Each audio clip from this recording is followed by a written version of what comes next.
ರಾಜ್ಯಪಾಲರು ತಡೆಯೋದಕ್ಕಿಂತ ಮೊದಲು ಒಂದು ನ್ಯಾಷನಲ್ ಆಂಥಮ್ನ ಬಿಟ್ಟು ಹೋದ್ರಲ್ಲ, ಕಾನ್ಸ್ಟಿಟ್ಯೂಷನಲ್ಲಿ ಎಷ್ಟರ ಮಟ್ಟಿಗೆ ಅವ್ರಿಗೆ ಅದು ಒಬ್ಬ ಕಾನ್ಸ್ಟಿಟ್ಯೂಷನ್ ಅಡಿನಲ್ಲಿ ಬಂದಿರತಕ್ಕಂಥ ರಾಜ್ಯಪಾಲರ ಗೌರವ ಅದು ಭಾಳ ಮುಖ್ಯ ಅಲ್ಲ.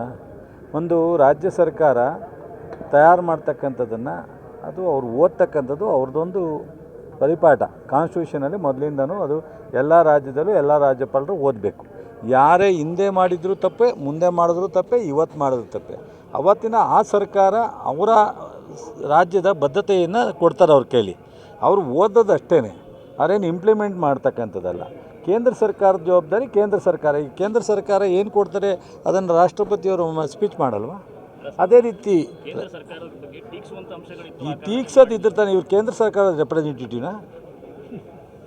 ಕೇಂದ್ರ ಸರ್ಕಾರದ ರೆಪ್ರೆಸೆಂಟೇಟಿವ್ನಾ ಗವರ್ನರ್ ಅವ್ರು ಒಪ್ಕೊಂಡ್ರೆ ಅಲ್ಲ ಹೌದು.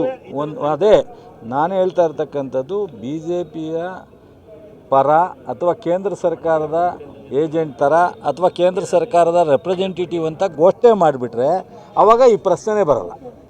ನೆನ್ನೆ ಯಾರೋ ಹೇಳಿದ್ದಾರೆ, ಕುಮಾರಸ್ವಾಮಿನೇ ಹೇಳಿದ್ದಾರೆ. ಯಾವುದೋ ಒಂದು ಟಿ ವಿ ಇದರಲ್ಲಿ ನೋಡಿದೆ ಇವತ್ತು ನಾನು. ಯಾರೋ ಇನ್ನೊಬ್ಬರ ಅವರು ಮುಖ್ಯಮಂತ್ರಿ ಆಗಿದ್ದಾಗಲೋ ಯಾವಾಗಲೋ ಮಾಡಿದಾಗ ಇದು ಕೇಂದ್ರ ಸರ್ಕಾರದ ಏಜೆಂಟ್ ಥರ ವರ್ತಿಸಿದ್ದಾರೆ ಅಂತೇಳಿ ಕುಮಾರಸ್ವಾಮಿಯವರೇ ಒಂದು ಹೇಳಿಕೆ ಕೊಟ್ಟಿರ್ತ ನೋಡಿದೆ ನಾನು ಇವತ್ತು ಫೇಸ್ಬುಕ್ಕಲ್ಲಿ. ಇವತ್ತು ತಮಿಳುನಾಡಿನಲ್ಲೂ ಕೇರಳದಲ್ಲೂ ಆಗಿರ್ತಕ್ಕಂಥದ್ದಿದೆ. ಟೋಟಲಿ ರಾಜ್ಯದ ಪ್ರಜಾಪ್ರಭುತ್ವ, ರಾಜ್ಯದ ಡೆಮಾಕ್ರಸಿಗೆ ಹಾಳಾಗ್ತಾಯಿದೆ. ಮೋದಿಯವರು, ಅಮಿತ್ ಶಾ ಅವರು ಇಂಥ ಕೆಲಸಕ್ಕೆ ಮುಂದಾಗಬಾರ್ದು. ಸೊ ರಾಜ್ಯಪಾಲರಿಗೆ ಈ ಥರ ಡೈರೆಕ್ಷನ್ ಹೋಗಬಾರ್ದು ಕೇಂದ್ರದಿಂದ. ರಾಜ್ಯಪಾಲರು ಏನಾಯ್ತಿತ್ತು, ನಮ್ಮ ರಾಜ್ಯದ ನಿಲುವನ್ನು ಅವರು, ಅದು ಕಾನ್ಸ್ಟಿಟ್ಯೂಷನಲ್ಲಿರೋ ಅವಕಾಶ, ಅವರು ನಿಲುವನ್ನು, ನಮ್ಮ ರಾಜ್ಯದ ನಮ್ಮ ಸರ್ಕಾರದ ನಿಲುವನ್ನು ಅವರು ಓದ್ತಾಯಿದ್ರು ಅಷ್ಟೇ. ಬಟ್ ಅದು ನಾವು ಇವತ್ತು ಅಸೆಂಬ್ಲಿಲೂ ಚರ್ಚೆ ಮಾಡ್ತೀವಿ, ನಾವು ಇಲ್ಲಿಂದ ಸರ್ಕಾರ ರೆಸೊಲ್ಯೂಷನ್ ಮಾಡಿ ಕಳಿಸ್ತೀವಿ. ಅದನ್ನೇನು ತಪ್ಸೋಕ್ಕಾಗಲ್ವಲ್ಲ ಅವರು? ಅದರಿಂದ ಏನಾಗ್ತಿತ್ತು ಅವ್ರಿಗೆ?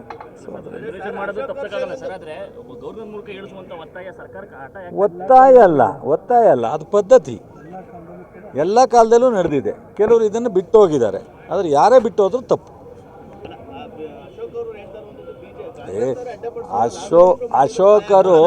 ಅಶೋಕರು ನೆನೆ ನಡ್ಕೊಂಡ್ರಲ್ಲ, ಅದು ವಿರೋಧ ಪಕ್ಷದ ನಾಯಕರಾಗಿ ನಡ್ಕೊಳ್ಳೋ ರೀತಿಯೆಲ್ಲ ಶೋಭೆನೂ ಅಲ್ಲ.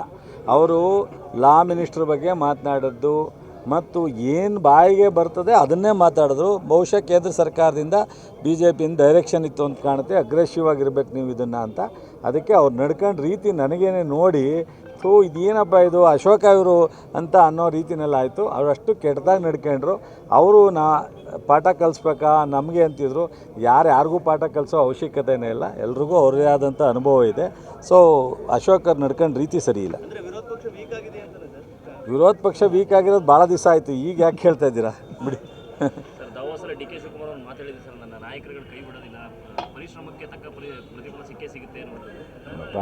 ಇವತ್ತು ಒಳ್ಳೆ ವಿಚಾರ ಕೇಳಿದೆ, ನೆನಪು ಕೇಳಿದೆ.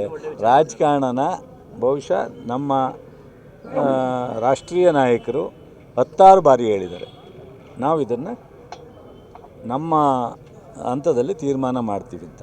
ನಮ್ಮ ಸಿದ್ದರಾಮಯ್ಯನವರು, ಡಿ ಕೆ ಅವರು ಹೇಳ್ತಾ ಇರೋದೇ, ನಾಯಕರ ಹಂತದಲ್ಲಿ ತೀರ್ಮಾನ ಆಗುತ್ತೆ, ಅವ್ರು ಏನು ಹೇಳ್ತಾರೆ ಅದನ್ನು ನಾವು ಕೇಳ್ತೀವಿ ಅಂತ ಇಬ್ಬರೂ ಹೇಳಿದ್ದಾರೆ. ಅದಾದ ಮೇಲೆ ನನ್ನಂಥವ್ರು ಮಾತನಾಡೋದ್ರಲ್ಲಿ ಅವಶ್ಯಕತೆ ಇಲ್ಲ ಅಂತ ಅನ್ಕೊಳ್ತೀನಿ. ಅವೆಲ್ಲ ಪ್ರಶ್ನೆ ಇಲ್ಲಿ ಬರೋದೇ ಇಲ್ಲ. ಶಾಸಕರು ಅದು ಅವಶ್ಯಕತೆ ಬಿದ್ದಾಗ ವೋಟಿಂಗು, ಚುನಾವಣೆ ಆದಾಗ ಡೆಮಾಕ್ರಸಿ ಸಿಸ್ಟಮ್ನಲ್ಲಿ ವೋಟಿಂಗ್ನ ಶಾಸಕರ ಅಭಿಪ್ರಾಯ ತಗೊಂಡಿದ್ದಾರೆ. ಈಗ ಅದು ತಗೋಬೇಕಾದಂಥ ಬಂದಾಗ ಅವರೇ ತೀರ್ಮಾನ ತಗೋಬೇಕು. ಶಾಸಕರ ಅಭಿಪ್ರಾಯ ತಗೊಂಡು ಮಾಡಬೇಕಾ ಅಥವಾ ಹೈಕಮಾಂಡ್ ತೀರ್ಮಾನ ಮಾಡಬೇಕಾ ಅನ್ನೋದು ನಮ್ಮ ಹೈಕಮಾಂಡೇ ಮಾಡ್ತಕ್ಕಂಥದ್ದು. ಅದರಿಂದ ನಮ್ಮ ಸಿದ್ದರಾಮಯ್ಯನವರು, ಡಿ ಕೆ ಅವರು ಸೊ ಅಧಿಕಾರಕ್ಕೆ ಅವರು ಬೇಕು ಅಂತಿರ್ಬೋದು, ಇನ್ನೊಬ್ಬರು ಬೇಕು ಅಂತಿರ್ಬೋದು. ಬಟ್ ಆದರೆ ಸಿದ್ದರಾಮಯ್ಯನವರು ಎಲ್ಲೂ ಸಹ ಪಕ್ಷಕ್ಕೆ ಆಗಲಿ ಸರ್ಕಾರಕ್ಕಾಗಲಿ ಮುಜುಗರ ಥರದ್ದು ನಡ್ಕೊಂಡಿಲ್ಲ. ಸೊ ಡಿ ಕೆ ಅವರು ಸಹ ಎಲ್ಲೂ ಸಿದ್ದರಾಮಯ್ಯನವ್ರನ್ನ ಬಿಟ್ಕೊಟ್ಟಿಲ್ಲ. ಅದರಿಂದ ಬಹುಶಃ ಇದು ಏನು ಚರ್ಚೆ ಅವಶ್ಯಕತೆ ಏನಿಲ್ಲ, ತೀರ್ಮಾನ ಮಾಡ್ತಾರೆ. ಆಗುತ್ತೆ, ಈಗಲೂ ಆಗುತ್ತೆ, ಎಲ್ಲವೂ ಒಳ್ಳೆ ರೀತಿಯಲ್ಲೇ ಆಗುತ್ತೆ.